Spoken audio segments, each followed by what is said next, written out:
తిరుమలలో వైకుంఠ ఏకాదశి ద్వాదశి రోజు స్వామివారి ఉత్తర ద్వార దర్శనం చేసుకుంటే పుణ్యం వస్తుందనే భక్తుల నమ్మకం. నొప్పి మాయం, సర్జరీ దూరం. మోకాలు మరియు నడుము నొప్పులను ఇకపై భరించాల్సిన అవసరం లేదు. ఆపరేషన్ లేకుండా అత్యాధునిక చికిత్స. Indo British advanced pain clinic. సంప్రదించండి 9807556789. ఏటా లక్షలాది మంది భక్తులను తిరుపతికి రప్పిస్తోంది. ప్రతిసారి చేసినట్లే ఈసారి కూడా ఆన్లైన్ అండ్ ఆఫ్లైన్ విధానంలో వైకుంఠ ద్వార దర్శనం టోకెన్లను జారీ చేస్తోంది టీటీడీ. తొలుత ఆన్లైన్లో టికెట్లు విడుదల చేశారు. టికెట్లు దొరకని వాళ్ళు, ఆన్లైన్ విధానంపై అవగాహన లేని వాళ్ళ కోసం వైకుంఠ ఏకాదశి దర్శనాలు ప్రారంభమయ్యే ఒక్కరోజు ముందు తిరుపతిలోని శ్రీనివాసం, విష్ణు నివాసం, బైరాగి పట్టెడ లాంటి 8 కేంద్రాల్లో టీటీడీ టోకెన్లు పంపిణీ చేయాలని నిర్ణయించింది. 9వ తారీఖు ఉదయం 5 గంటల నుంచి టోకెన్లు ఇస్తామని చెప్పడంతో 8వ తేదీ మధ్యాహ్నం నుంచే క్యూ లైన్లో నిలబడదామని భక్తులు టోకెన్ల పంపిణీ సెంటర్లకు వచ్చేశారు. వేరువేరు రాష్ట్రాల నుంచి వచ్చిన భక్తులు, ఎక్కడెక్కడి నుంచో వచ్చిన వాళ్ళంతా స్వామివారి దర్శన టోకెన్ల కోసం పడిగాపులు గాచారు. గేట్లు ఎప్పుడెప్పుడు తీస్తారా అని ఎదురు చూశారు. గేటు తీసే సమయం కోసం పెనుగులాడుతూ గుంపులుగా వెయిట్ చేశారు. పోలీసులు తాళ్లు కట్టి భక్తులను అదుపు చేసేందుకు చేసిన యత్నాలు ఏమీ వర్కౌట్ కాలేదు. సరే, క్యూ లైన్లోకి వదిలేస్తే బయట రష్ తగ్గుతుందని పోలీసులు, టీటీడీ అధికారులు తీసుకున్న నిర్ణయం ఊహించని విషాదానికి కారణమైంది. పార్కు గేట్లు తీయగానే క్యూ లైన్లోకి వెళ్లేందుకు భక్తులు ఒక్కసారిగా పరుగులు పెట్టారు. గేట్లో నుంచి లోనికి వెళ్లేందుకు చేసిన ప్రయత్నాలు తొక్కిసలాటకు కారణమయ్యాయి. ఒకరి మీద ఒకరు తోసుకుంటూ, నెట్టుకుంటూ భక్తులు పరుగులు పెట్టడంతో చాలామంది కింద పడిపోయారు. ఊపిరాడక అస్వస్థతకు లోనయ్యారు. అలా జరిగిన ఈ ఘోర విషాదంలో 6 భక్తులు ప్రాణాలు కోల్పోయారు.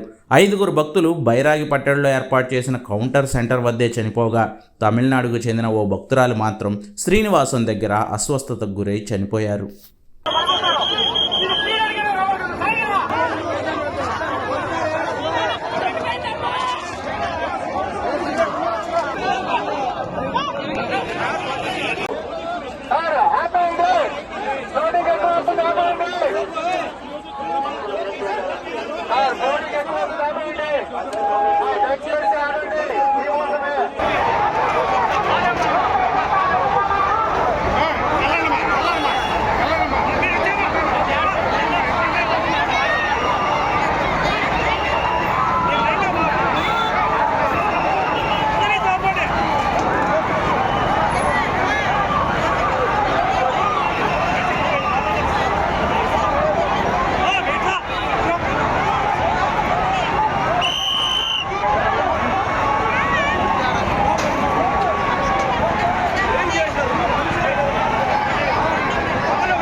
Thank you.